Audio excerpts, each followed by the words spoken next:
వాళ్ళకు సహకరించి వచ్చిన ఈ మహానుభావులందరికీ ఆవులన్నీ వేరైపోయినా అది ఇచ్చే పాలు ఒకటే అన్నట్లుగా మన ఆచార ధర్మాలు ఏది అయినప్పటికీ అందరి వెనకల లక్ష్యము మానవతా లక్ష్యం.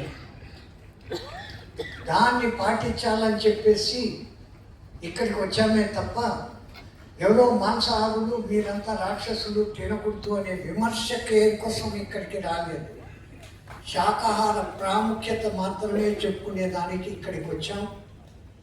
మానవత్వంగా ఉండండి అని చెప్పేదానికి వచ్చాం.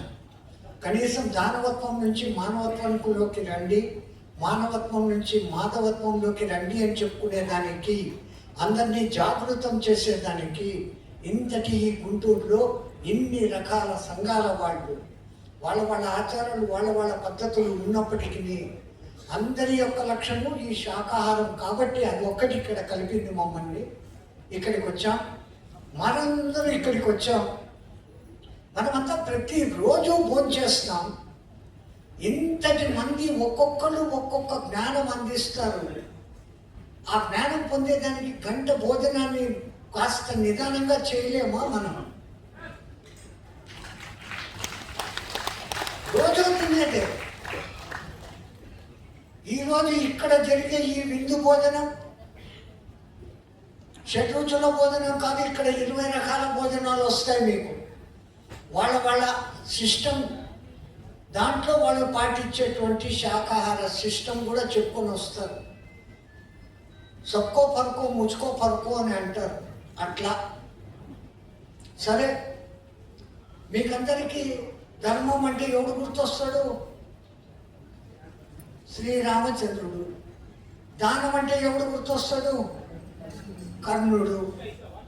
ఇట్లా ఒక్కొక్క దానికి ఒక్కొక్కళ్ళు ఉన్నారు. కానీ సంపూర్ణ భూతదయ కోసం తన ప్రాణాన్ని అర్పించిన వాడు ఒకడున్నాడు. ఎవడు? శిబి చక్రవర్తి. ఆయన దాన గుణాన్ని, ఆయన జంతు ప్రేమను, ఆయన త్యాగ నిరతిని తెలుసుకునే దానికోసం ఇంద్రుడు, అగ్నిదేవుడు, పావురము డేకగా వస్తారు. ఆ పావురం శరణాగతి వెళుతుంది.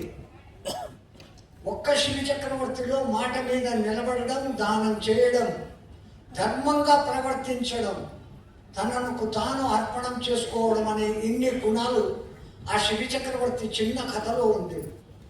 ఆ పావురం వస్తే శరణు వేడితే నేను శరణు ఇచ్చాను అంటాడు. తినేదానికి డేగ వస్తుంది.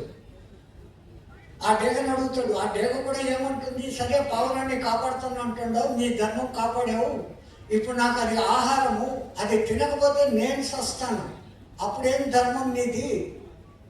నన్ను పాడు చేస్తున్నావు కదా, నా భార్య బిడ్డలు ఏమవుతుంది అనేసి అది అడుగుతుంది డేగ.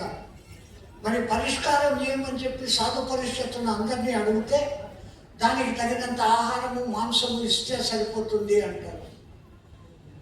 అంటే ఆ డేగ ఒక కండిషన్ పడుతుంది, నాకు వేరే డేగ మాంసం వద్దు, నువ్వేమో పెద్ద ఇంత త్యాగ నిరతి ఆ పావురాన్ని కాపాడినాను అంటున్నావు కదా, అది ఇచ్చేదేదో నీ ఒళ్ళు కోసి నాకు మాంసం అని అడుగుతుంది. ఏ మాత్రం వెనకడుగు వేయకుండా పావురం ఎంత బరువు ఉంటుంది అని తొడకండరం కోసి పెడితే కోస్తూనే ఉంటాడు, పావురం తూగదు. ఆఖరికి పళ్ళెంలో తానే కూర్చుంటాడు, ఒక్క జంతువును రక్షించేదానికి. మనమంతా అటువంటి శిబి చక్రవర్తులను కావాలి. మీరందరూ అటువంటి శిబి చక్రవర్తులు కావాలి. అది మా కోరిక. ఆ కోరిక కోసమే పత్రిజీ మహారాజ్ ఈ మహత్తర ఉద్యమాన్ని పెట్టాడు. దాన్ని భుజస్కంధాల మీద మోస్తూ ఆ పిరమిడ్ సొసైటీలోని అద్భుతమైన నాయకులు అనేక మంది ఈ రోజుకు దానికోసమే శ్రమ పడుతున్నారు.